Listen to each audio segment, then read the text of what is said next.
BHK independent house spot payment option లో కేవలం 25 లక్షలు మాత్రమే, అది కూడా 183 గజాల భూమిలో. నమస్తే, నేను Keshav. Welcome to Suman TV. Telangana ఎన్నికల్లో ఒక జైంట్ విన్నర్ ఉన్నారు. ఆ జైంట్ విన్నర్ కేవలం తెలంగాణకే కాదు, దేశవ్యాప్తంగా దృష్టిని ఆకర్షించినటువంటి నేతగా మారిపోయారు. ఎవరైనా కామారెడ్డి ఎమ్మెల్యే నూతనంగా ఎన్నికైనటువంటి కాటిపల్లి వెంకటరమణారెడ్డి గారు.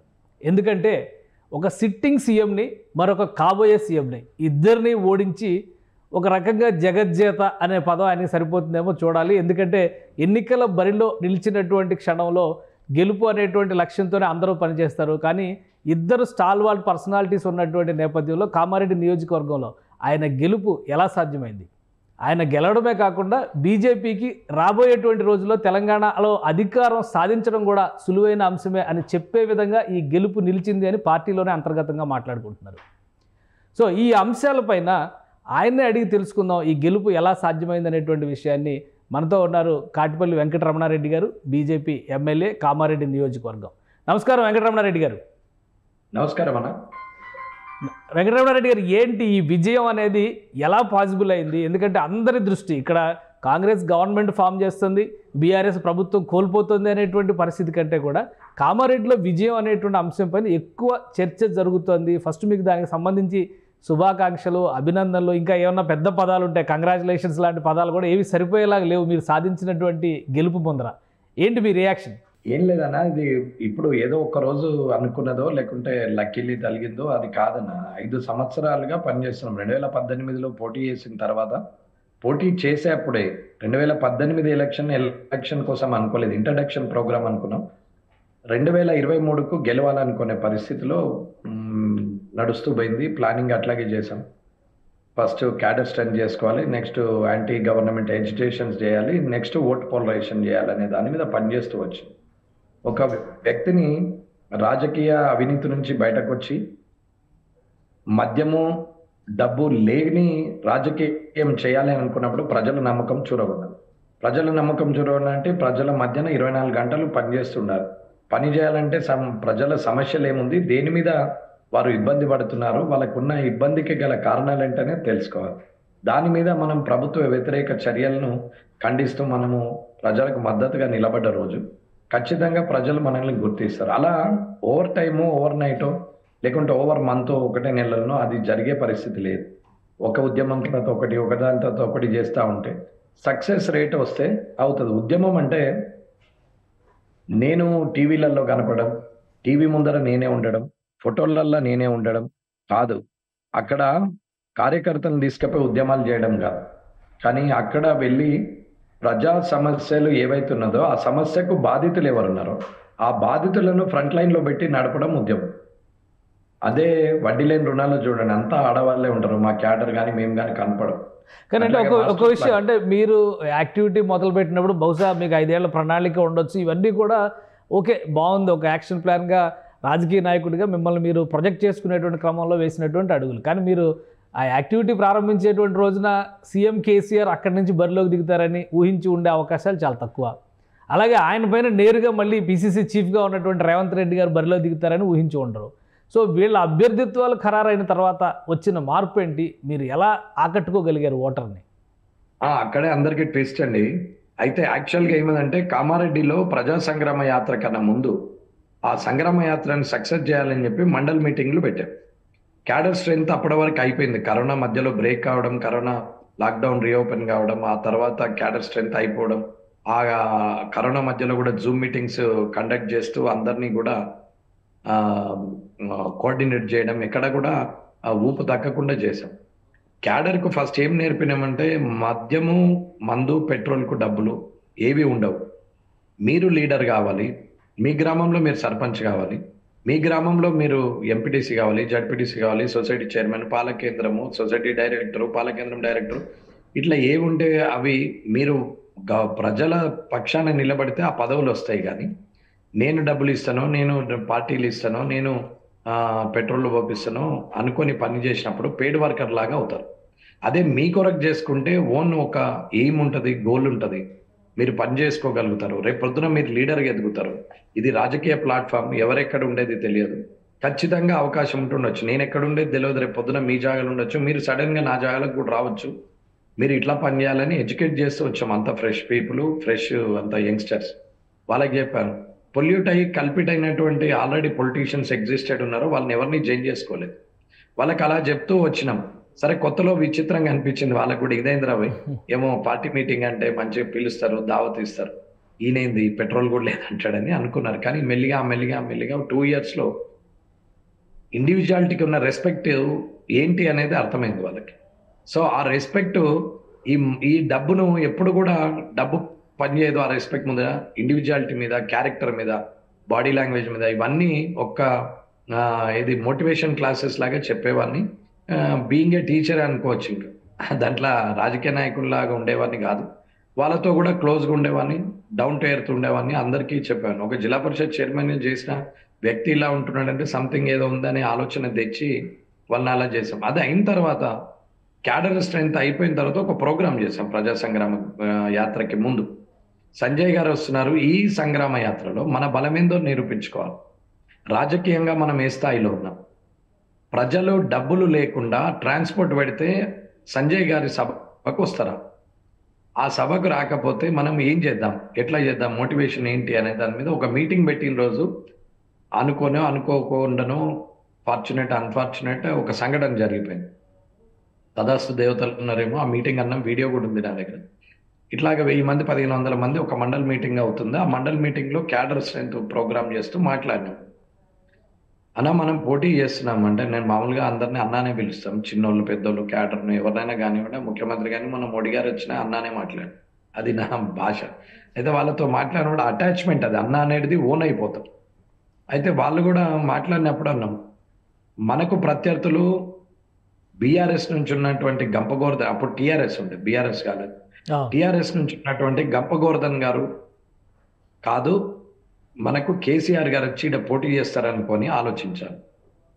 ఇక్కడ కాంగ్రెస్ నుంచి షబ్బీర్ అలీ గారు మనకు మాజీ మంత్రి, ఆయన ప్రత్యర్థి కాదు, అల్టిమేట్ గా ఫెమిలర్ ఉన్నటువంటి కాంగ్రెస్ లో ఫేమస్ ఫేస్ వాల్యూ ఉన్నటువంటి వర్కింగ్ ప్రెసిడెంట్ రేవంత్ రెడ్డి గారు వచ్చి పోటీ చేసిన, నేను క్యాండిడేట్ కాకుండా ఇక్కడ బీజేపీ గెలవాలి, టాస్క్ అంత పెద్దగా పెట్టుకొని మాట్లాడాను. వాళ్ళిద్దరిని దృష్టిలో పెట్టుకొని మనం వర్క్ చేయాలి, క్యాండిడేట్ ఎవరున్నా బీజేపీ గెలవాలి అని చెప్పాను. సరే, ప్రతి పొలిటీషియన్కి స్వార్థం ఉండాలని నేనే చెప్తా, నేనే గెలవాలనేది నాకు ఉంటుంది, నాకే టికెట్ రావాలని ఉంటుంది, అది ఆబ్వియస్లీ కామన్. కానీ ప్రజెంట్ చేయడంలో అలా చేసి చెప్పినాం ఆ రోజు. ఆ ఇద్దరు వచ్చినా బీజేపీ గెలవాలి, ఆ అవకాశం మనకు వస్తే మాత్రం ఖచ్చితంగా గెలవాలి. మన టాస్క్, గోలు, కంక్లూజన్ అంతా వాళ్ళిద్దరే. వీళ్ళిద్దరిని దృష్టిలో పెట్టుకోకండి, వాళ్ళిద్దరిని దృష్టిలో పెట్టుకొని వర్క్ చేయాలి. నేను ఇక్కడ నుంచి ప్రోగ్రామ్ చేసేదంతా వాళ్ళని దృష్టిలో పెట్టుకొని ప్రోగ్రామ్ డిజైన్ చేస్తున్నా, అదే చూడండి అని చెప్పి. అది తదాస్తు దేవతలు ఉన్నారేమో సట్ట నచ్చి కూర్చున్నారు. మీరు అనుకోగానే వాళ్ళిద్దరు వచ్చేసారు అక్కడికి. అది 2.5 years బ్యాక్, మేబీ 3 years. అదే సంగ్రామ యాత్ర మొదటి ఫేజ్, అది మొదటి ఫేజ్. అవును, అది అది ఇప్పటికీ అందరూ. అయితే ఎందుకు వీళ్ళిద్దరు అనౌన్స్ అయినా ఎక్కడ కూడా ఒక చిన్న జర్క్ కూడా రాలేదు క్యాడర్లో అంటే, ఓన్లీ ఆ థింగ్, అది అంటే దైవానుగ్రహం అంతే. ఆ రోజు అలా అనిపించిండు. అందరి మనసులో కూడా వీళ్ళిద్దరు వస్తారు, పోటీ చేస్తే ఎట్లా అనే ఆలోచన మీద ఉన్నారు. వస్తారో కాదు, వస్తే పోటీ చేస్తే ఎట్లా గెలవాలనే ఆలోచనలు ఉన్నారు. వస్తారనేది జీరో నమ్మకం, కానీ వస్తే కూడా గెలవాలి అనే ఒక మైండ్ సెట్ ప్రోగ్రాంలు ఉన్నారు. శ్మశానం వెంట వెళ్తున్నాము, అవన్నీ ఇటుక కట్టడాలే అని అనిపిస్తే శ్మశానంలో ఏమనిపించదు, క్యాజువల్గా ఇండ్ల మధ్యాహ్నం పోయినట్టు వెళ్ళిపోతాం. కానీ అవి సమాధులని గిట్ట అనుకున్న రోజు భయం పట్టుకుంటుంది, దాంట్లోకి వెళ్ళిపోలేము, ఇక బయటకు రాలేము. ఇక్కడే ఏమైందంటే వీళ్ళు కూడా కామన్ అభ్యర్థులే, పెద్ద మనకేం పోటీ కాదు, మనం ఆల్రెడీ ప్రిపేర్ అయి ఉన్నాం కదా అనేది క్యాడర్కి వచ్చింది. అది మైండ్ సెట్ ఉండడం వల్ల నేను నెక్స్ట్ ఇమ్మీడియట్ ప్రెస్ మీట్ పెట్టి ఆయన భూములు అమ్ముకోనికి వస్తున్నాడు కామారెడ్డికి అని చెప్పడం వల్ల ఊపు అందుకున్నది, అట్లాగే పోయింది. రేవంత్ రెడ్డి వస్తున్నాడు అనేది ఇన్ఫర్మేషన్ అయింది కాబట్టి వస్తాడు ఖచ్చితంగా అని అనుకున్నాం కాబట్టి మాట్లాడుతూ పోయాం. సడన్ గా వాళ్ళు వచ్చేసారు, మనము ఇంప్లిమెంట్ అంటే మైండ్ సెట్ ప్రోగ్రామ్, దైవానుగ్రహం అంతే, ఒక ఆలోచన వచ్చింది.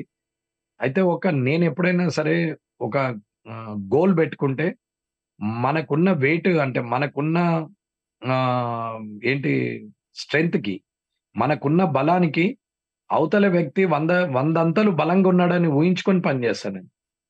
అది ఇక్కడ పనిచేసింది. రైట్. వెంకటరమణారెడ్డి గారు, అంటే మీరు టార్గెట్ ముందే పెట్టుకున్నప్పటికీ కూడా తర్వాత జరిగినటువంటి పరిణామాలు ముఖ్యంగా క్షేత్రస్థాయిలో మీరు క్యాడర్తో కనెక్ట్ అవ్వడం కంటే కూడా పబ్లిక్తో కూడా కనెక్ట్ అయి ఉన్నారు, మీ సొంత డబ్బులు ఖర్చు పెట్టి చాలా యాక్టివిటీస్ చేశారు అనేటువంటిది బాగా ప్రచారంలోకి వచ్చినటువంటి మాట. ఏంటి అసలు ఆ స్ట్రాటజీ ఏంటంటే, మీరు కేవలం వాళ్ళకి శిక్షణా తరగతుల్లాగా కార్యకర్తలకు ఇవ్వడమే కాకుండా ఓటర్ ఇంటికి వెళ్ళడానికి మీరు తీసుకున్నటువంటి కార్యాచరణ ఏంటి? ప్రతిసారి గ్రామంలో ఇంటింటి సర్వే ఒకటి చేశాం. అంటే ప్రతి 15 రోజుల్లో 10 రోజుల నుంచి 15 రోజుల మధ్యలో నెలకు 2 నుంచి 3 సార్లు ప్రతి కార్యకర్త ఇంటింటికి పోయే పరిస్థితి తీసుకొచ్చాం. గ్రామ సమస్యల మీద ఒకసారి సర్వే, గ్రామాల్లో రోడ్లు ఎన్ని ఉన్నాయి, రోడ్లు లేని ఏరియా ఏముంది, డ్రైనేజ్ సిస్టమ్ ఎన్ని మీటర్లు ఉంది, ఇంకా రిక్వైర్మెంట్ డ్రైనేజ్ సిస్టమ్ ఎంత, వాటర్ ట్యాంక్ ఫెసిలిటీ ఏముంటుంది, ఇంకా స్టోరేజ్ కెపాసిటీ ఎంత, దాని పైప్ లైన్ ఎక్కడ ఉంది, ఇంకెంత కావాలి, స్కూల్ పొజిషన్ ఏంది, స్కూల్లో ఉన్న ఇన్ఫ్రాస్ట్రక్చర్ ఏంది, సొసైటీ బిల్డింగ్ ఎలా ఉంది, దానికి కావాల్సిన ఇన్ఫ్రాస్ట్రక్చర్ ఏంది, రేపు మనము పని చేయాలంటే ఇంకేం పని చేయాలి, ఎట్లా పని చేస్తే బాగుంటది, ఇంకా ఒక్కొక్క గ్రామంలో ఏమేమి పనులు మిగిలిపోయినాయి, ఉన్న పనులలో సమస్యలు ఏంటి, క్వాలిటీ ఎలా ఉంది, ఇప్పుడు చేస్తున్నటువంటి అధికారంలో ఉన్న సర్పంచులు కానీ అధికారంలో ఉన్న వ్యక్తులు చేస్తున్న అవినీతులు ఏంటి, అసలు ఎమ్మెల్యే ఎలా ఉన్నాడు, ఈ ఆఫీషియల్స్ ఎక్కడ ఉన్నారు, ఇట్లా every moment monthly twice or thrice compulsory వాళ్ళు జనాల మధ్యలోకి వెళ్ళే పరిస్థితికి తీసుకొచ్చారు. ఇక్కడ ఏంటంటే జనం మధ్యకు క్యాడర్ వెళ్ళినప్పుడు క్యాడర్ మీద ఒక అటాచ్మెంట్ పెరుగుతుంది, అప్పుడు కాన్ఫిడెన్స్ పెరిగితే అప్పుడు ట్రస్ట్ బిల్డప్ అవుతుంది. ఆ ట్రస్ట్ ఎప్పుడైతే బిల్డప్ అవుతుందో ఆ తర్వాత ఎలక్షన్ చాలా ఈజీగా కొట్లాడొచ్చు. కానీ చాలా మంది ఏం చేస్తారంటే జనం మన ఇంటికి రావాలని చూస్తారు, ఇంటికి మనం పోవాలని ఏ లీడర్ ఆలోచించారు. ఇక్కడ నేను రివర్స్ స్ట్రాటజీలో ఆలోచించినాం, జనం దగ్గరికి వెళ్ళే పరిస్థితి తెచ్చినాం. ఈ పిల్లాడు నా ఊరోడు బీజేపీ కార్యకర్త, ఇది బీజేపీ అని తెలిసే పరిస్థితికి తీసుకెళ్ళాం.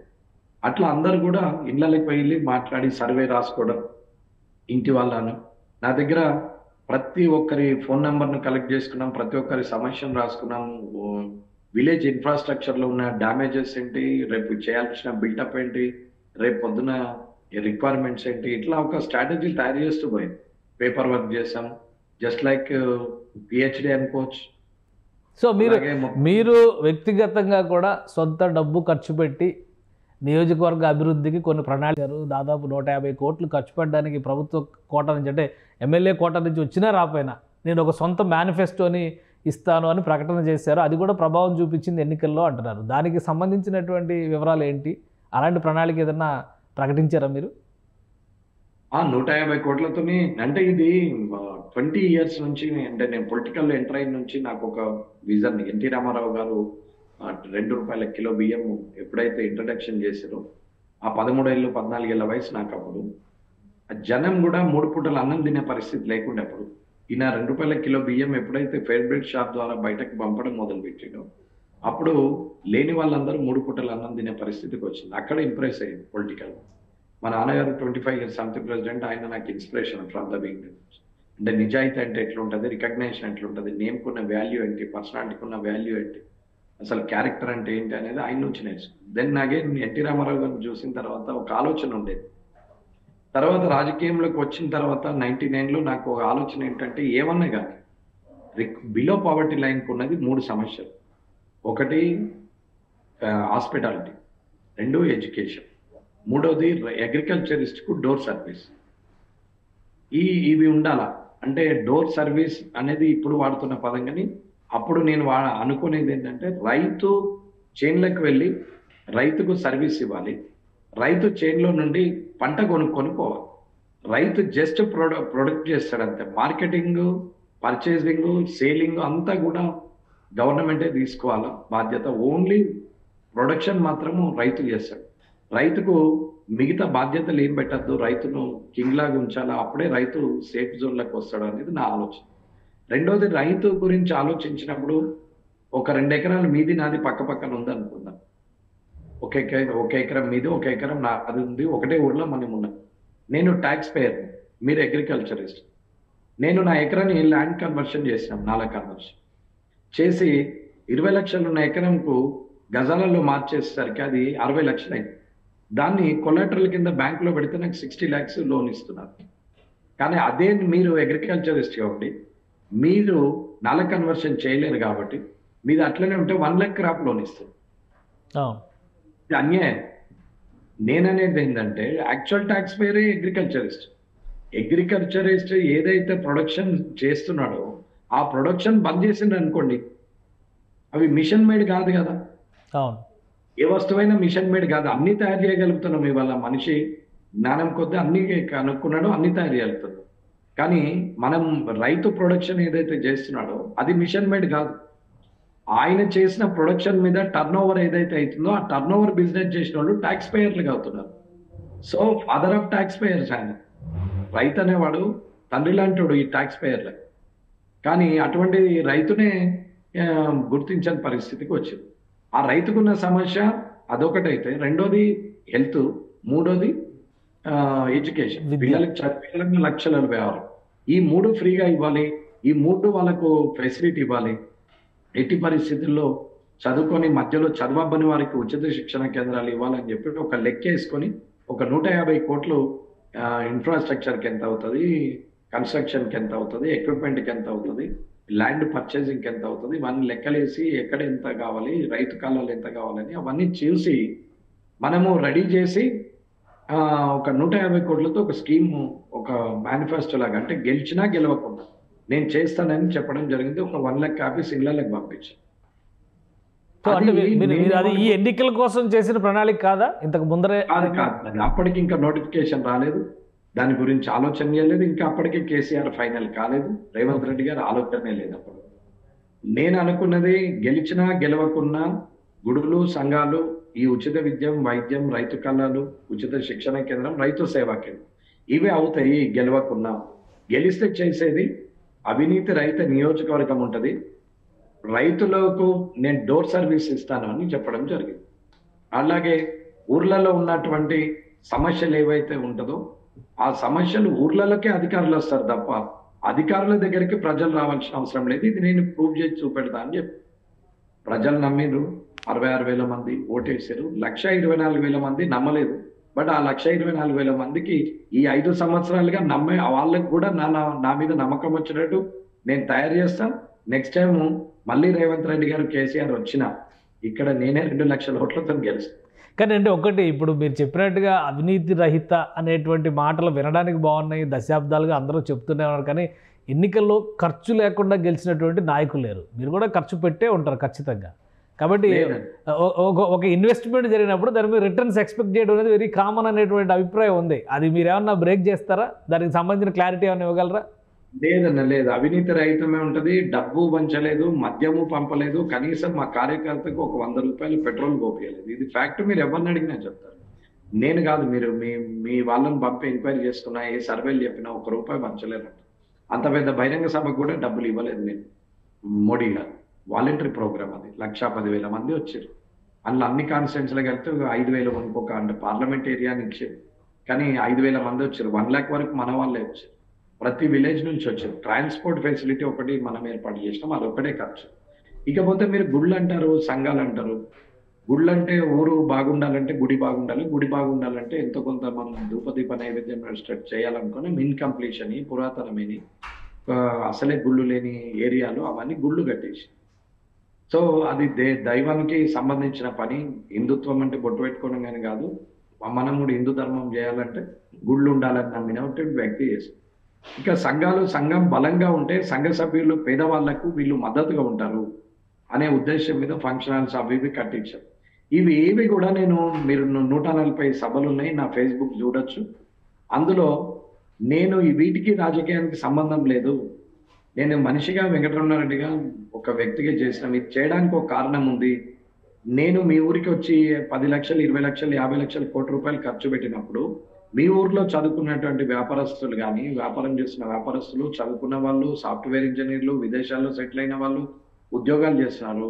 కైకిలు పోయే 10,000, నెలకు 5,000 సంపాదించేటువంటి వ్యక్తి నుంచి మొదలు పెడితే నెలకు 10 లక్షల ప్యాకేజ్ వరకు ఉన్నటువంటి ప్రతి వ్యక్తి తన గ్రామం పట్ల సామాజిక బాధ్యత ఉండాలి.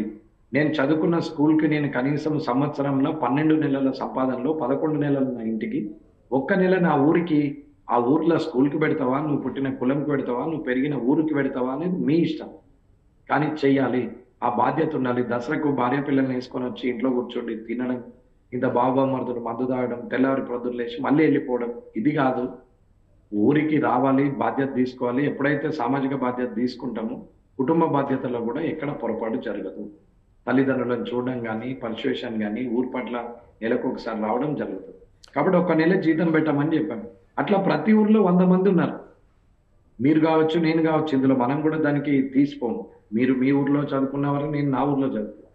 అది చేయడం వల్ల బాధ్యత పెరిగితే ఆ ఊరికి ఎమ్మెల్యే ఎందుకు? ఇక 100 మంది కలిసి 1,00,000 ప్యాకేజ్ ఉన్న వాళ్ళు 100 మంది ఉన్నా, 50,000 ప్యాకేజ్ ఉన్నా, 25,000 ప్యాకేజ్ ఉన్నా, నెలకి సంవత్సరంకి 25 లక్షలు. ఏం చేస్తే అభివృద్ధి అవుతుంది? అంతకని కేసీఆర్ పని చేస్తాడు, ఏ ఎమ్మెల్యే చేస్తాడు, ఏ మంత్రి చేస్తాడు, ఏ ప్రభుత్వం చేస్తుంది? ఈ బాధ్యత ఎందుకు తీసుకోకూడదు?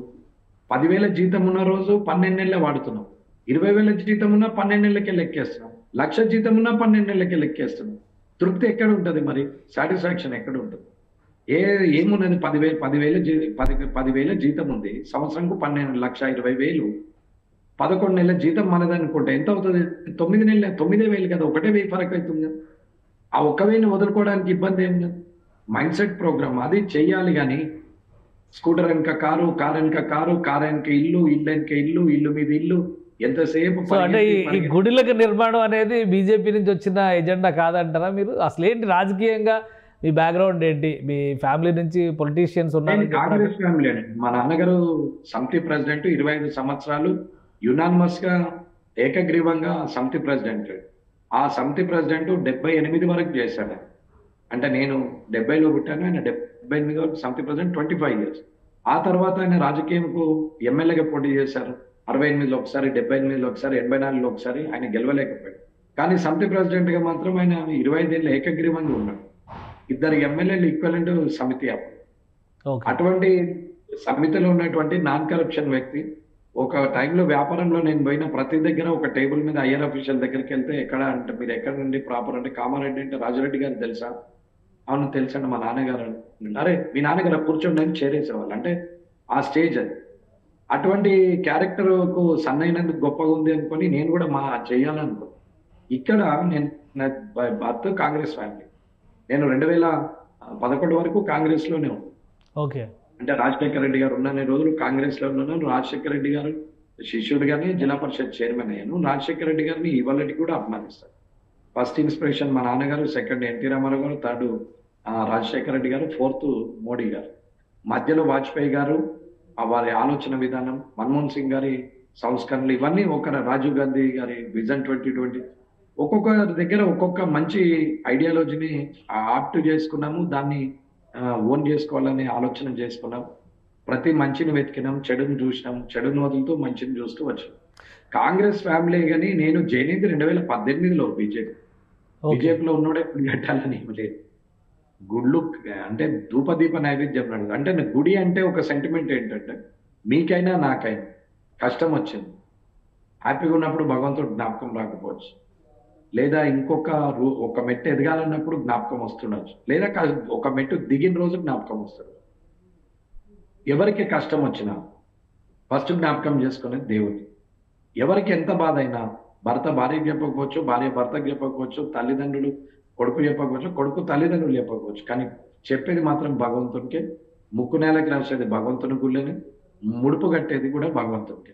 ఒక మనిషికి మానసిక స్థైర్యం ఇచ్చేది, మానసిక బలాన్ని ఇచ్చేది దేవాలయం తప్ప ఇంకొకటి కాదు. ఆ దేవాలయము మనిషికి మానసిక స్థైర్యం ఇస్తుంది. కాబట్టి అది ఉంటే చాలా మంది కష్టాలకు అదొక ఆపదకు అడ్డంగా నిలబడుతుంది అనేది ఒక ఆలోచన మీద మొదలుపెట్టిందే తప్ప దేవుణ్ణి కూడా తీసుకొచ్చి రాజకీయాల్లో పాల్గొంచేంత హీనస్థితికి రాలేదు. అట్లాంటి ఆలోచన వస్తే దేవుడు నన్ను చూస్తాడు, అట్లాంటిది ఏం లేదు. కానీ ఏంటి మరి రాజకీయంగా మీరు చెప్పినటువంటి ఫిలసాఫికల్గా బాగుంటాయి. రాజకీయంగా వచ్చేసరికి ఒకరి మీద ఒకరు నిందలు, ఆరోపణలు, విమర్శలు, ప్రతి విమర్శలు, ఇవి తప్పితే వేరే ఏమీ లేనటువంటి పరిస్థితి ఉంది. కామారెడ్డి ఎన్నికల ప్రచారంలో కూడా మీరు చాలా అసహనానికి గురైనటువంటి వీడియోలు ఇప్పుడు వైరల్ అవుతున్నటువంటి పరిస్థితి ఉంది. ఏ విధంగా ఎదుర్కొంటారు మరి? అసలు ఏం జరిగింది అప్పుడు? నా ఫేస్ ఫీలింగ్ చూస్తే మీకు అర్థమవుతుంది. నేను అసహనానికి రాలేదు, అవతల వారికి గుణపాఠం కోసం చెప్పింది. అసహనంతో అంత ఫేస్ లో అంత గ్లోతోని అంత హ్యాపీ మూమెంట్ తోని మాట్లాడినాను. అసహనం ఉంటే బొమ్మలు మూడేసింది ఉంటుంది, అడ్వాన్స్ గా మాట్లాడతాం. ఎక్కడ సందర్భ ప్రేలాపన కానీ, ఎక్కడ అన్పార్లమెంటరీ వర్డ్స్ కానీ ఎక్కడా కూడా మీరు అనే పదానికి తగ్గకుండానే మాట్లాడినాం ఆఖరి రోజు వరకు. ఎప్పుడు కూడా నేను 20 ఏళ్ల చరిత్రలో ఎవరిని నువ్వు అని సంబోధించలేదు. రాజకీయంగా వాళ్ళు నన్ను ఎన్ని తిట్టినా నేను మీరనే మాట్లాడినాం, పద్ధతి నేర్పినాం. ఆ రోజు కూడా నేను అన్నాను, వాడు ఎవడో ఉండే బీజేపీ ఓడైతే ఏముంది, ఈ అరగంట మెంటాలిటీ అది మంచిది కాదు అని కేటీఆర్ గారిని అన్నాను నేను. మీకు నా పేరు తెలియదు అంటే మాస్టర్ ప్లాన్ లో కలెక్టర్ ఆఫీస్ ముందట ఆఫ్టర్ తెలంగాణ ఎడ్యుకేషన్ తర్వాత లాంగెస్ట్ ఎడ్యుకేషన్ అది. ఉదయం 11 గంటల నుంచి రాత్రి 8 గంటల దాకా 4000 మందితోని కలెక్టరేట్ ఎదుట ధర్నా అవుతుంది. పోలీస్ వ్యవస్థ కామారెడ్డి మాస్టర్ ప్లాన్ కి వ్యతిరేకంగా జరిగిన ఉద్యమం వ్యతిరేకంగా అందరూ దాన్ని చూస్తున్నారు. అది చాలా వైరల్ అయితే మొత్తం టీవీలన్నీ అదే వస్తున్నారు. ఆ టైంలో కమిషనర్ తో మాట్లాడుతున్నావు, కలెక్టర్ ని బయటకు పోద్దని చెప్పినావు, కలెక్టర్ రావడానికి రావట్లేదు, ఎస్పీ రిక్వెస్ట్ చేసినా రాలేదు. దాన్ని ఓ డ్రామాగా క్రియేట్ చేయడానికి ప్రయత్నం చేశారు. అది బీజేపీ నాటకం అని చెప్పి ప్రయత్నం చేశారు. కానీ రైతులు అక్కడి నుంచి పోలేదు. అరగంటను 15 నిమిషాలు అవుతుంది రాజకీయం. పిల్లలు తల్లులు అందరూ వచ్చి వ్యవసాయం విడిచిపెట్టేసి అక్కడ రైతులు 4000 మంది కూర్చున్నారు. అటువంటి టైంలో నేనెవరో నీకు తెలుసు. సరే, నోటితో ఉచ్చరించడానికి ఆయనకు అంత ఇబ్బందిగా ఉన్నప్పుడు అసభ్యంగా మాట్లాడద్దు అనేది నా ఆలోచన. కాబట్టి నేను ఆ మాట అన్నాను, నేనెవరో తెలియకపోతే పర్లేదు, కనీసం మీ నోటితో ఉచ్చరించడానికి కూడా మీకు ఇబ్బందిగా ఉన్నప్పుడు మీరు కేసీఆర్ గారు, మీరు మీ నాన్నగారు చనిపోయేటి ఆఖరి రోజు కూడా నా పేరు జ్ఞాపకం ఉంచేటట్టు చేస్తా, చేయకపోతే నా పేరు వెంకటరమణారెడ్డి కాదు అని చెప్పిన. ఇంతకన్నా ఎక్కువ అందులో వల్గరిటీ లేదు, తప్పు లేదు, అసహనం లేదు, అసందర్భ ప్రలాపన లేదు, అనవసరమైన అన్పార్లమెంటరీ తిట్లు బూతులు మాట్లాడలేదు. నాకు అసలు వ్యంగ్యంగా మాట్లాడడం ఇష్టం ఉండదు, ఒకరిని చులకన చేయడం ఇష్టం ఉండదు. మనిషిగా గౌరవిస్తా, ఖచ్చితంగా ఉందాక ఉండాలనే ప్రయత్నం చేస్తా, ఉంద రాజకీయాల కోసం కొట్లాడుతున్నాను. కానీ మీరు ఎన్నికల ప్రచారంలో భాగంగా నాన్ లోకల్ ఇష్యూ తీసుకొచ్చారు. కేసీఆర్ గారు ఎక్కడి నుంచో వచ్చి ఇక్కడ పోటీ చేస్తే మీరు ఓటు వేయడం ఏంటి అనేటువంటి వాదనని ఓటర్లో ప్రజల్లోకి ఎక్కువ తీసుకెళ్లే ప్రయత్నం చేస్తారు. దాని మీదే కదా కేటీఆర్ గారు సెటైర్లు వేసింది, విమర్శించింది. తప్పు. నా 140 సభలు చేసినా మీరు ఎక్కడన్నా చూసుకోండి, నేను లోకల్ నాన్ లోకల్ అనేది ఏ ఛానల్ వచ్చి నన్ను అడిగినా, బీబీసీ వాళ్ళు వచ్చి అడిగిన నుంచి మొదలెడితే all national medias, state medias అందరూ అడిగారు. అందరూ రేవంత్ రెడ్డి వర్సెస్ కేసీఆర్ అని వచ్చారు. మధ్యలో వచ్చిన తర్వాత కేవీఆర్ అనేది తెలిసింది. సో అందరు నన్ను మీడియా వాళ్ళు నాతో మాట్లాడడానికి ప్రయత్నం చేశారు. నేను టైం ఇచ్చే వరకు వెయిట్ చేశారు. 2-3 గంటలు వెయిట్ చేసి కూడా నా ఇంటర్వ్యూ తీసుకున్నాను. మీరు ఆ ఇంటర్వ్యూలు కూడా చూడొచ్చు, మీకు కన్వీనియంట్గా ఉంటుంది, మీ వెబ్సైట్లో వస్తుంది. నేనేమన్నానంటే, వారు 2 జాగాల్లో పోటీ చేస్తున్నారు, రెండిట్లో గెలుస్తారు, మరి ఏది వదులుతారా అని అడిగింది. అది కామారెడ్డి వదిలేస్తారా, లేకపోతే గజ్వేల్ వదిలేస్తారా, కామారెడ్డి వదిలేస్తారా, కొడంగల్ వదిలేస్తారా అని అడిగినాను తప్ప నేను వేరేది ఏమి అనలేదు. అన్ని టీవీల వరకు భారతదేశ పౌరుడిగా, ఐఎమ్ ఇండియన్, భారతదేశ పౌరుడిగా నేను ఎక్కడైనా పోటీ చేయొచ్చు. సో వాళ్ళు కూడా వచ్చి పోటీ చేయొచ్చు, దాంట్లో తప్పు లేదు. కానీ ఈ 2 కాన్స్టిట్యున్సీలో గెలిస్తే ఏ కాన్స్టిట్యున్సీ వదిలేస్తాడో అని అడిగింది. దానికి సమాధానం చెప్పలేరు. నేను అన్నాను, తిరిగి మాతృ సంస్థకి పోతారు, గర్వాపసి చేశా. అందరు పొలిటీషియన్లు అదొకటి నేర్చుకున్నారేమనంటే గర్వాపసి. అంతా తిరిగి రావచ్చు కానీ పొద్దున్న కేటానే తిరిగాను, పొద్దుకి మన ఇంటికి రా అన్నట్టున్నది కాదు. గర్వాపసి డైలాగే అయిపోయింది వాళ్ళది. ఇప్పుడు ఏమంటారు, నేను అదే అడిగిన, కొడంగల్ బస్ కొడంగల్కి వెళ్తుంది, గజ్వేల్ బస్ గజ్వేల్కి వెళ్తుంది, కామారెడ్డి బస్ కామారెడ్డిలో ఉంటుందండి. నిజమే కదా, నేనేమి నాన్ లోకల్ అనలేదు కదా. మీరు నాన్ లోకల్ ఎట్లా వస్తారని అడగడానికి నేనెవరిని? అయినా ఇంకొకటి అండి, సీఎం క్యాండిడేట్స్కు లోకల్ నాన్ లోకల్ ఎందుకు ఉంటుంది?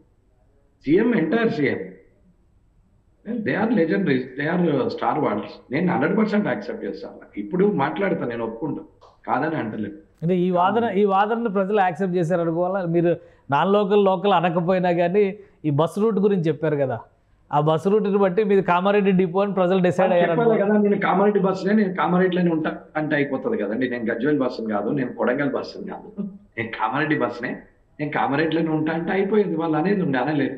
అక్కడ పోయి అది చెప్తున్నారు, ఇక్కడికి ఇది చెప్తున్నారు. సో అంటే ఇప్పుడు ఇంత పెద్ద విక్టరీ ఒక రకంగా దేశవ్యాప్తంగా ఆకట్టుకున్నటువంటి గెలుపు మీది చివరి నిమిషం వరకు పోస్టల్ బ్యాలెట్లోనేమో కేసీఆర్ గారు లీడ్ వచ్చారు, తర్వాత రౌండ్స్లోనేమో రేవంత్ రెడ్డి గారు లీడ్లోకి వెళ్ళారు.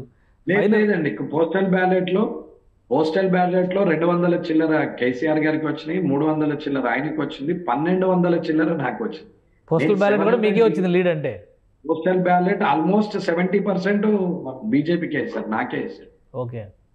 రేవంత్ రెడ్డి గారు లీడ్లోకి వచ్చారంటే ఫస్ట్ అంటే బిగినింగ్ రౌండ్స్ ఒక 10 రౌండ్ల వరకు దాదాపు అదే రౌండ్ లో వాళ్ళు తాండాస్ తీసుకున్నారు.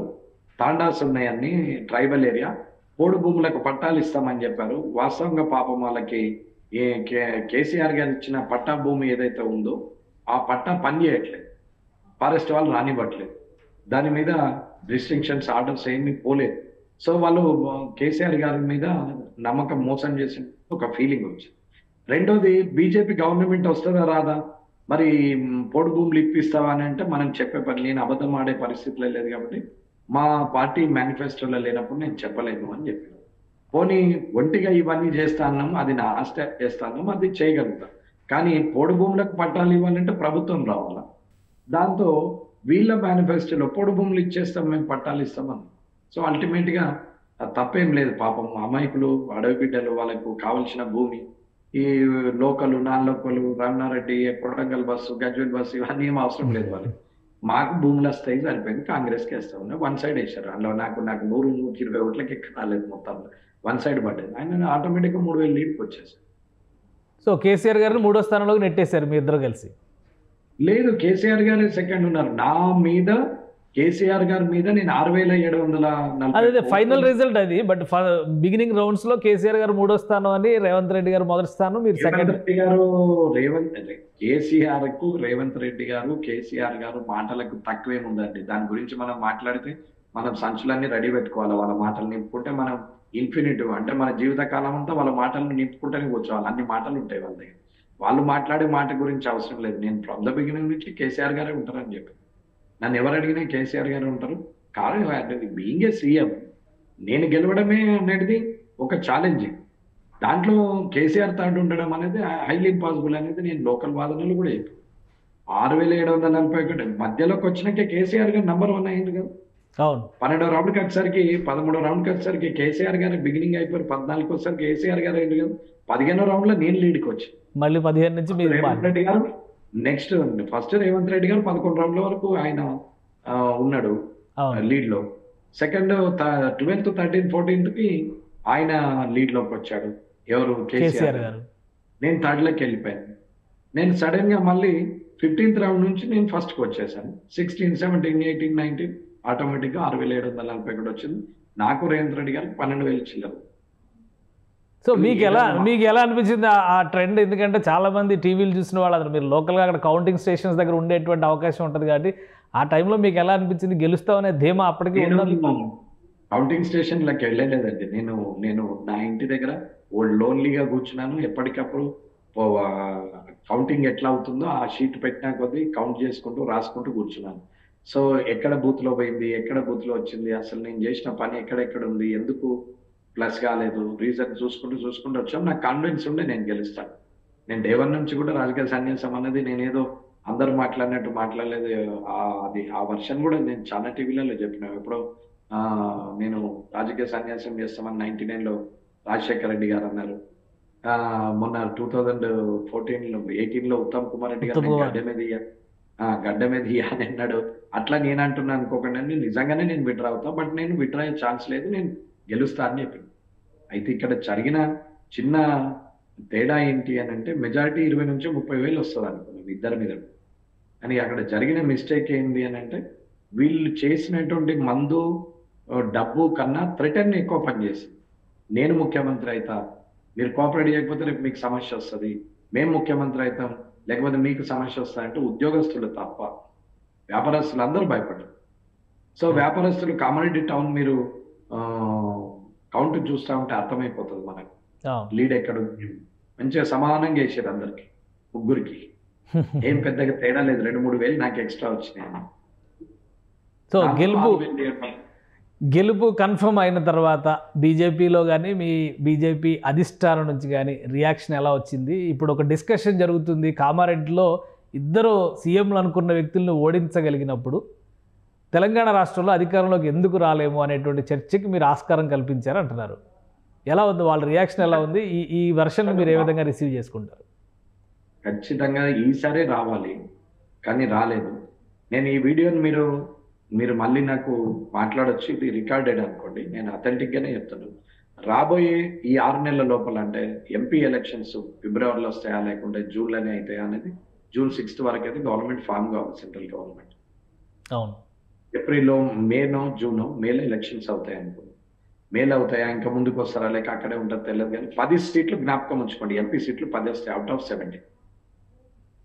ఇది నేను ఓన్లీ తెలంగాణలో 17 సీట్లే, 17 సీట్లు, 17లో 10 బీజేపీ మాయం. 10 వస్తాయి ఖచ్చితంగా. నేను లెక్కేసి చెప్తున్నాను. జైరాబాద్ వస్తుంది, ఆదిలాబాద్ వస్తుంది, నిజామాబాద్ వస్తుంది, కరీంనగర్ వస్తుంది, మెదక్ వస్తుంది, సికింద్రాబాద్ వస్తుంది, వరంగల్లో వస్తాయి, 10 వస్తాయి. ఈ ఖమ్మము, నల్గొండ, మహబూబ్నగర్ దగ్గరకు వచ్చేసరికి మహబూబ్నగర్ కూడా వచ్చేస్తుంది. ఈ 10 సీట్లు ఖచ్చితంగా వస్తే మీరు జ్ఞాపకం ఉంచుకోండి. కానీ ఏంటి కాన్ఫిడెన్స్ ఏంటి? ఎందుకంటే మొన్న ఎలక్షన్స్ ముందర కూడా చాలామంది కీలకమైన నేతలు పార్టీ నుంచి బయటికి వెళ్ళిపోయారు, కాంగ్రెస్లోకి వెళ్ళిపోయారు. పైగా ఒక నింద అనొచ్చు, అపవాదం అనొచ్చు, ఒక ప్రచారం అనొచ్చు. ఇది బీఆర్ఎస్కి బీ టీమ్గా మారిపోయింది బీజేపీ. కేసీఆర్ను ఓడించేటువంటి వ్యూహం కానీ ఆలోచన కానీ బీజేపీకి లేదు, అందుకే మేము పార్టీని పెడుతున్నాం అనేటువంటి విమర్శ చేశారు. ఇంత బలంగా వాళ్ళు చెప్పిన తర్వాత కూడా ఇక్కడ బీజేపీ పెర్ఫార్మెన్స్ అయితే బాగానే ఉంది. ఎందుకంటే ఆల్మోస్ట్ డబల్ అయింది ఓట్ షేర్ విషయంలో పర్సెంటేజ్. 14 చేంజ్ అయింది, 6.9 ఉండే 14 చేంజ్ అయింది, 14 చేంజ్ అయిపోయింది. గమనించండి, నిజామాబాద్, ఆదిలాబాద్ కు ఇటు వచ్చేసరికి మొత్తం బీజేపీ. అవును, ఆదిలాబాద్ లో 4 సీట్లు, నిజామాబాద్ లో 3 సీట్లు. లోకల్ హైదరాబాద్ చూస్తే బీఆర్ఎస్, అవును, నల్గొండ, ఖమ్మం, మహబూబ్నగర్ చూస్తే కాంగ్రెస్. ఎందుకు పాసిబిలిటీ కాదండి మీరు చెప్పండి. అది అసలు మీరు ఏం మ్యాజిక్ చేశారని సాధ్యమైంది? నేను అడుగుతుంది కూడా అదే. ఇప్పుడు ఆదిలాబాద్లో 4 సీట్లు, నిజామాబాద్లో 3 సీట్లు, అలాగే రెండో ప్లేస్లో 5 స్థానాల్లో మీరు ఆ 2 జిల్లాల్లో నిలబడినటువంటి పరిస్థితి ఉంది. అక్కడ ప్రజలు బీజేపీని అంతగా ఆదరించడానికి కారణం ఏంటి? లీడర్స్ గొప్పతనమా, పార్టీనా, లేదంటే మేనిఫెస్టోలు ఎవరికి వాళ్ళు ఇండివిజువల్ ఎజెండాలతో ప్రజల్లోకి వెళ్ళేటువంటి ప్రయత్నం చేశారా? గెలవాలని తాపత్రయం ఉండి తన మీద తనకు నమ్మకం ఉన్న వ్యక్తులు కొట్లాడినటువంటి ప్రదేశాలు. సూర్యనారాయణ గారు ఉన్నారు, దన్పాల్ సూర్యనారాయణ. ఆయన స్వయం సేవక్. ఆయన గత ఎలక్షన్ 2014లో ఓడిపోయాడు, 2018లో టికెట్ రాలేదు, 2023లో మళ్ళీ టికెట్ వచ్చింది. ఆయన గెలుస్తాడనేది ఫిక్సెడ్. ఆయన ప్యూర్ స్వయం సేవక్. పాయల్ శంకర్ గారు 3 సార్లు నుంచి పోటీ చేస్తున్నాడు ఆదిలాబాద్. ఆయన గ్రౌండ్లో ఎప్పుడు వదిలేయలేడు, కష్టపడుతూనే ఉన్నాడు. ముదల రామారావు గారు, అది తెలిసిందే, ఆయన ప్యూర్లీ పనిచేస్తూనే ఉన్నాడు. కాంగ్రెస్లో నుంచి వచ్చాడు కానీ పనిచేస్తాడు. మహేశ్వర్ రెడ్డి గారు ఆల్రెడీ ఒకసారి ఎమ్మెల్యే, దెన్ కాంగ్రెస్లో ఓడిపోయాడు, మళ్ళీ బీజేపీని ఎన్నుకొని ఇప్పుడు గెలిచాడు. పాల్వై హరీష్, ఆయన తండ్రి స్టేటస్ ఉన్నాడు, ఇంతకుముందు 2 సార్లు ఎమ్మెల్యే, అక్కడ పట్టు దొరికింది, పట్టు ఉంది, ఆయన పని చేసుకుంటున్నాడు పాల్వై హరీష్. నేను ఇక్కడ వాళ్ళకు అంటే నా స్ట్రాటజీ అవినీతి, అంటే డబ్బు మద్యం లేకుండా గెలవాలనుకున్నాం. నేను 5 సంవత్సరాలుగా 1 గంట, అంటే 6 రోజులు తప్ప కాన్స్టిట్యున్సీ నుంచి బయటకు రాను. ఓకే, 6 సార్లు కూడా పార్టీ మీటింగ్ల కోసం వచ్చింది తప్ప నేను వేరే పని మీద బయటకు రాలేదు. అన్ని వదిలేసాం, బిజినెస్ వదిలేసాం, ఫ్రెండ్షిప్ వదిలేసాం, రిలేటివ్స్ గెట్ టుగెదర్లు వదిలేసాం, ఒక మనిషికి కావాల్సిన అన్ని వదిలేసుకున్నాం. జస్ట్ రాజకీయంలో గెలవాలన్న ఒక్క సింగిల్ ఎజెండా మీద పనిచేసినాం. నా ఎంబట కనీసం ప్రైమ్ లైన్ 40 మెంబర్స్ ఉన్నారు, ప్రైమ్ లైన్ వర్కర్స్ 24/7 చేసేవాళ్ళు. అట్లా మొత్తం 400 మెంబర్స్ అన్ని పనులు వదిలేసుకొని 24/7 చేసిన వాళ్ళు ఉన్నారు. అవుట్ ఆఫ్ 10,000 కార్యకర్తలలో 400 మంది ఉన్నారు. ఇది 5 years కష్టం. ఇది ఇక్కడ జరిగింది. ఈ 7 సీట్ల గురించి చెప్పింది. ఈ 7 సీట్ల మధ్యన 4 ఎంపీ సీట్లు ఉన్నాయి. అవును, ఇప్పుడు మహబూబ్నగర్లో అరుణ గారు ఉన్నారు, ఆమె ఎంపీగా, ఆమెకు అక్కడ కూడా అవకాశం. సికింద్రాబాద్ కిషన్ రెడ్డి గారు, కరీంనగర్ బండి సంజయ్ గారు, వరంగల్ ఛాన్స్. సో ఇవి కంటిన్యూ అవుతాయి అంటారు. కానీ ఒక్కటి, ఇప్పుడు మీరు బండి సంజయ్ గారు ప్రస్తావన తీసుకొచ్చారు కాబట్టి కరీంనగర్ జిల్లాలో ముఖ్యమైన నేతలు అనుకున్న వాళ్ళు 3 ఓడిపోయారు. బండి సంజయ్ గారు, ధర్మపురి అరవింద్ గారు, ఈటల రాజేందర్ గారు. దీన్ని ఎలా చూస్తారు? పక్కనే ఉన్న నిజామాబాద్ జిల్లాలో మీరు 3 సీట్లు గెలిచారు, ఆదిలాబాద్ జిల్లాలో 4 సీట్లు గెలిచారు, కరీంనగర్ జిల్లాలో మాత్రం అసలు ఒకటన్నా గెలుస్తారు అనుకున్నది, ఒకటి కూడా గెలవని పరిస్థితి వచ్చింది. చాలా ఈక్వేషన్స్ ఉన్నాయి, వాళ్ళకి పార్టీ బాధ్యతలు ఉన్నాయి, 10 మందిని గెలిపేయాల్సిన బాధ్యతలు భుజాల మీద ఉంది. వారు 10 మందికి క్యాంపెయినింగ్ చేసే పరిస్థితి ఉంది. తను సొంతగా చూసుకొని వాళ్ళను చేయడానికి వీళ్ళ మీద బలమైన వ్యక్తులను పెట్టిర్రు. ఇక్కడ కేసీఆర్ ఉన్నారు, అక్కడ కౌశిక్ రెడ్డి ఉన్నాడు. రెండిట్లో రాజేందర్ గారు పోటీ చేస్తూ తిరిగి మళ్ళీ 10 మందికి క్యాంపెయినింగ్ చేయాల్సిన అవసరం వచ్చింది. నెక్స్ట్ బండి సంజయ్ గారు ఉన్నారు. ఆయన కాన్స్టిట్యూన్స్ లో గంగుల కమలాకర్ గారు వెల్ ఆఫ్ 100 కోట్లు పెట్టగలిగి కెపాసిటీ ఉన్నటువంటి వ్యక్తి. ఆయన ఎంత పని చేసినా అక్కడ మైనార్టీ సపోర్ట్ ప్రాబ్లం వచ్చింది. ఆయన నారో మార్జిన్ తో పోయారు, అంత ఏం లేదు. మా 3000 పెద్ద సమస్య కాదు, 1500 ఇటాట్ అవుతే అయిపోయింది. ఇక అరవింద్ గారు కూడా పక్కన ఆయన కాన్స్టిట్యున్సీ చూసుకోవాలి, మళ్ళీ ఆయన పార్లమెంట్ చూసుకోవాలి అనేది ఇవన్నీ ఒక రకమైన ఇబ్బందులే. అంటే నా పర్సనల్ ఒపీనియన్, స్టార్ క్యాంపెయినర్ ఫ్రీగా ఉండాలనేది నా personal opinion. If I'm become a star campaigner, if ఒకవేళ నేను ఫ్రీగా ఉండాలి, ఓకే, ఎవరి పేరు తీసుకున్న ఇబ్బంది కాబట్టి నా పేరు మీద నేను ఫ్రీగా ఉంటాను. కేసీఆర్ గారు చేసిన డ్యామ్ ఇబ్బంది అయినా రేవంత్ రెడ్డి గారు తీసుకున్నది ఇదంతా తప్పు, రిస్క్. అది 2 దగ్గరలో పోటీ చేయడం అనేది చాలా తప్పు. దానివల్ల ఇబ్బంది ఇద్దరికి ఎదురైంది. అంత స్టార్ వాల్స్ ఉన్న వాళ్ళకి ఇబ్బంది అయింది. అందరూ తెలంగాణలో ఫేమస్ ఉన్న 5గురికి సమస్య ఎదురైంది. సంజయ్ గారు, అరవింద్ గారు, ఈటల రాజేందర్ గారు, కేసీఆర్ గారు, రేవంత్ రెడ్డి గారు. నువ్వు ఓడిపోయావడానికి వీల్లేదు. ఇప్పుడు ఇక్కడ ఉన్నటువంటి గొప్పతనం ఏంటంటే, ఈ కామారెడ్డిలో పోటీ చేసిన ఒక ఆయన ముఖ్యమంత్రి అవుతున్నాడు, ఓడిపోయినా. ఓడిపోయిన ప్రతిపక్ష నేతగా ఉంటాడు, ఆయన గెలిచిన ఆయన పోయి ఎమ్మెల్యేగా ఉంటాడు.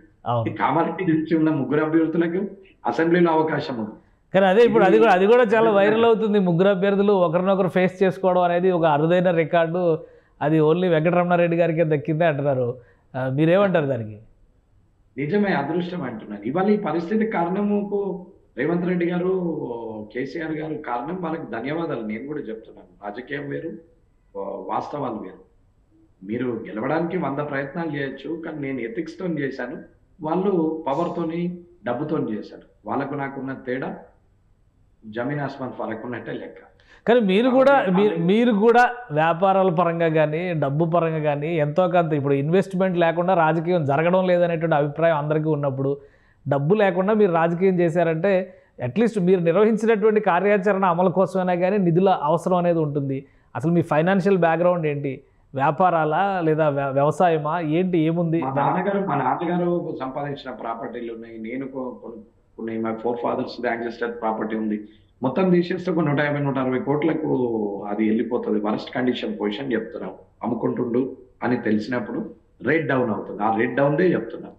ఆ రేట్ డౌన్ లోనే ఆ పరిస్థితి ఉంది. తీసి పెట్టేస్తాం. మనం ఫ్యామిలీలో చెప్పాను నేను, మా అబ్బాయికి కూడా చెప్పినాం, ఒక 50 లక్షల రూపాయలు, 1 కోటి రూపాయలు నీ చదువుకి ఇవ్వగలుగుతాం, మిగతాదంతా ఏముండదు, నువ్వే సంపాదించుకోవాలని. అండర్ గ్రాడ్యుయేషన్ అమెరికా వెళ్తావా లేకుంటే ఇక్కడ చదువుతావు, నీ ఇష్టం ఉంటాం. యాక్సెప్ట్ చేశారు. ఇంటర్మీడియట్ ఫస్ట్ సెకండ్ ఇయర్ అయినా. ఇంట్లో భార్యకు కూడా చెప్పినాం, అందరూ ఇంట్లో అన్నదంలో అందరూ ఫ్యామిలీ మెంబర్స్ చెప్పినాం, మొత్తం తీసి ఇట్లా చేసాం. మీ ఇష్టం అన్నారు. ఇప్పుడు యాక్సెప్టెన్సీ మీద వర్క్ చేసినప్పుడు ఉల్లాసంగానే ఉంటుంది. కానీ ఇప్పుడు సక్సెస్ వచ్చింది కాబట్టి రిలీఫ్ ఉంది. సక్సెస్ రాకపోతే ఏంటి పరిస్థితి? రాకపోయినా అమ్మేసి పెట్టేవాడిని, నేను పెట్టేవాడిని. రాజకీయాల్లో ఉండేవాడిని కాదు అంటే నేను మళ్ళీ ప్రయోగం చేస్తుంటే కానీ ఇంకొకరిని నిలబెట్టి చేసేవాడిని. నేనైతే నిలబడకపోయేవాడిని. ఎందుకంటే నేను అందరిలాగా కాదని ఇప్పుడు కూడా చెప్తున్నాను. నేను ఇక ముందు కూడా అట్లనే ఉంటా అని చెప్తున్నాను. నేను ఇద్దరిట్లలో ఏ ఒక్కరు గెలిచినా నేను రాజకీయ సన్యాసం చేస్తానన్న డైలాగ్ ఉంది.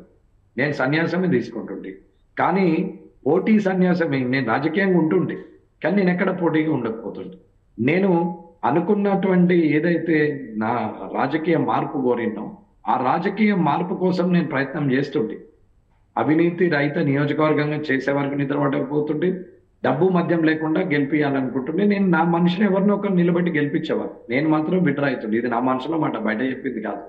కానీ రాజకీయంగా మాత్రం ఓడిపోతే మాత్రం నేను అంటే ఇవాళ గెలిచిండని ఇట్లా అంటుండేమో అనుకోలేదు. ఇది డిసైడెడ్ ఫ్యాక్ట్, క్లియర్.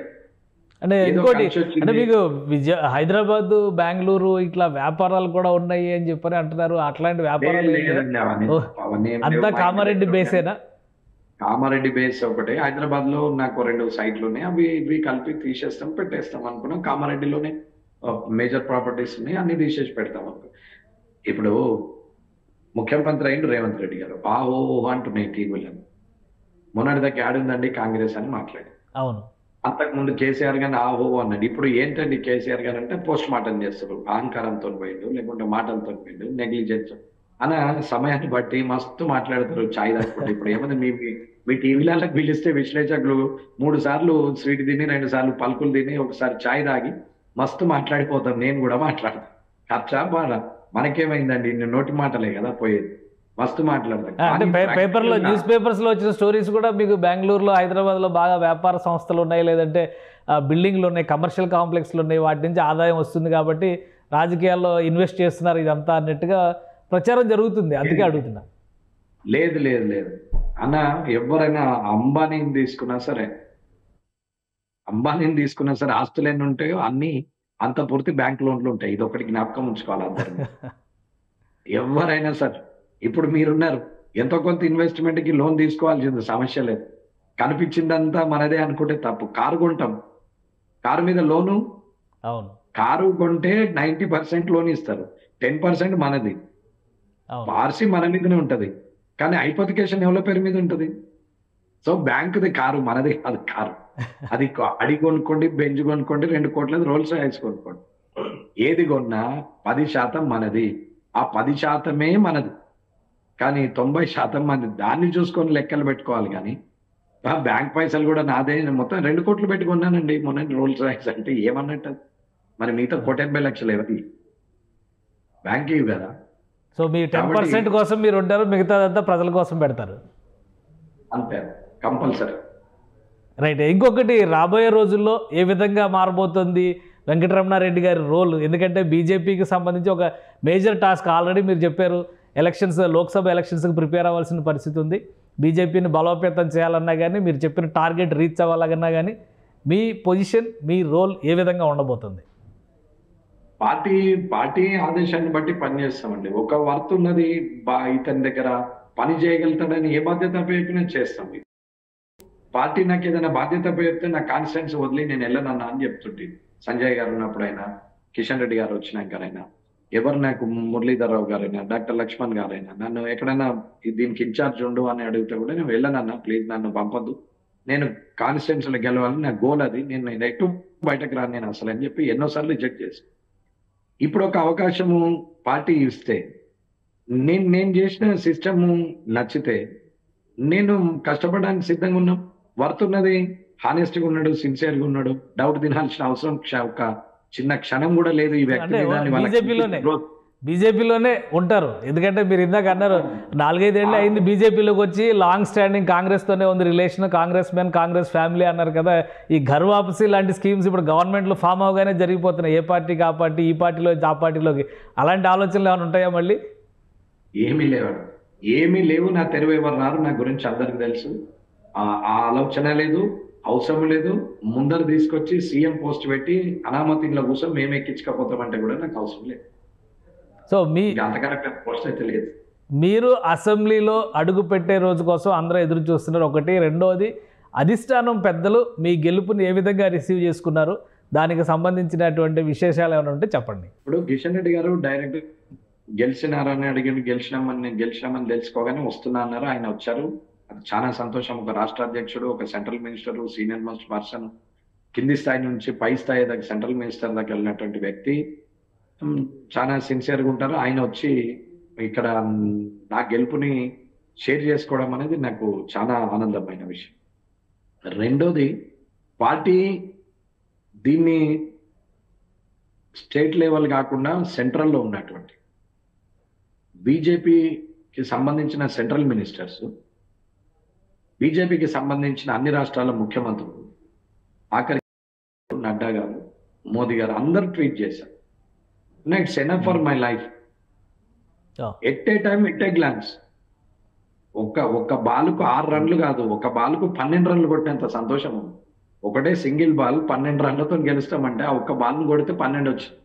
ఇక ఇంతకన్నా రికగ్నిషన్ ఏం పెద్దగా ఉండదు. ఆల్ ఛానల్స్, అసలు నాకు అది కూడా తెలియదు, మొన్న తెలిసింది మొత్తం వైరల్ అవుతుంది ఆ పిక్ అనేది. కానీ జాయింట్ కిల్లర్ అనేది నేను ఎప్పుడు జనంలోనే ఉన్నాం, జనం వాళ్ళు వస్తున్నారు, నేను కలుస్తున్నాను తప్ప నేషనల్ మీడియా ట్రై చేసి స్టేట్ ఆఫీస్ నుంచి ఫోన్ చేసి వాళ్ళకి టైం ఇస్తలేమంటే టైం ఇవ్వండి అని అన్నప్పుడు కానీ నాకు తెలియదు అసలు నేషనల్ మీడియా మనది పూర్తిగా స్ట్రేట్ అంటే అబ్రాడ్తో సహా వైరల్ అవుతున్నాం. నేను అది ఆలోచనలో కూడా లేను. అంటే నేను గెలిచిందే పెద్ద టాస్క్ అనేది ఉన్నది నాకు. అటువంటి ఛాన్స్ తర్వాత ట్వీట్లు చూసినాక ఇంకా ఇంకా ఎట్లా ఉంటుందండి? అసలు ఆ స్థాయిలో ఉన్న వ్యక్తులు మనల్ని ట్వీట్ చేయడం అనేది ఎంత సంతోషం అంతది. ఇంకొకటి పోతే ఒక ప్రధానమంత్రి పక్కనే నిలబడి ఆ ప్రధానమంత్రి గెలిచిరా అని చెప్పి ఇట్లా చేతుని కొట్టడం ఇంకా ఎనఫ్.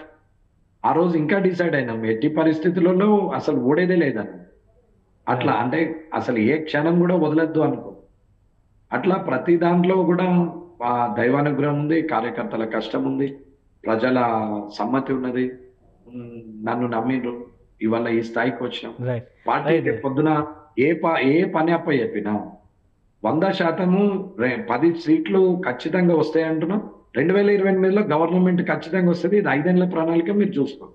రైట్. అంటే ఎప్పుడు కలుస్తున్నారు మోడీ గారిని, అమిత్ షా గారిని? వాళ్ళు ఎప్పుడు పిలిస్తే అప్పుడు వెళ్తానని నేను కూడా ఈగర్లీ వెయిటింగ్, ఎప్పుడైనా పిలుస్తారేమో అని. పిలిస్తే సంతోషం, పిలవకుండా పిలిపించుకునే పరిస్థితికి రావాలని కోరుకుంటున్నాను. ప్రమాణ స్వీకారం అయిపోతే పిలుస్తారు. మీ ప్రమాణ స్వీకారాలు అయిన వెంటనే అక్కడ ఇంకా రాజస్థాన్, మధ్యప్రదేశ్, ఛత్తీస్గఢ్లో గవర్నమెంట్స్ ఫామ్ అవ్వాలి కదా, కాస్త బిజీలో ఉండి ఉంటారు. అది అవగానే పిలుపు వస్తుంది అనుకోండి మీకు. కావచ్చండి, సంతోషమే కదా. వాళ్ళ పిలుపు కోసం ఎదురు చూస్తున్నా ఈ పరిస్థితులు. Right. Thank you Venkatarao. All the best. మీకు ఒక మంచి లెజిస్లేచర్గా మీరు చెప్పినట్టుగా అవినీతి రహిత పాలనని కామారెడ్డి ప్రజలకి అందించడం ద్వారా తెలంగాణ రాష్ట్ర ప్రజలకి మీ నియోజకవర్గం ఆదర్శంగా నిలవాలని ఆశిస్తుంది సుమన్ టీవీ. ఇది కేవీఆర్ గారి అంతరంగం, మనోగతం. ఇది జైంట్ కిల్లర్, జైంట్ విన్నర్గా దేశం మొత్తం పరిగణించాల్సినటువంటి నాయకుడు, బీజేపీ నేతగా మొన్నటి వరకు ఒక మామూలు సాదాసీదా నేతగా కనిపించినటువంటి వ్యక్తి. అలాంటిది కామారెడ్డి నియోజకవర్గంలో ఒక ప్రస్తుత ముఖ్యమంత్రిని, మరొక కాబోయే ముఖ్యమంత్రిని కూడా ఓడించడం ద్వారా రికార్డు సృష్టించారు. అవినీతి రహిత పాలన అందించడం, అలానే ప్రజలకి డబ్బు, మద్యం లేని ఓటింగ్ విధానం ఎలా ఉంటుందో, జీవితాన్ని అందంగా అటువంటి క్రమంలో కనీస అవసరాలను అందిపుచ్చుకోవాల్సినటువంటి ప్రణాళికలు ఉంటే రాజకీయ నాయకులు విజయం సాధించడం సులువు అని చెబుతున్నారు వెంకటరమణారెడ్డి గారు. ఇది స్పెషల్ డిస్కషన్. Keep watching.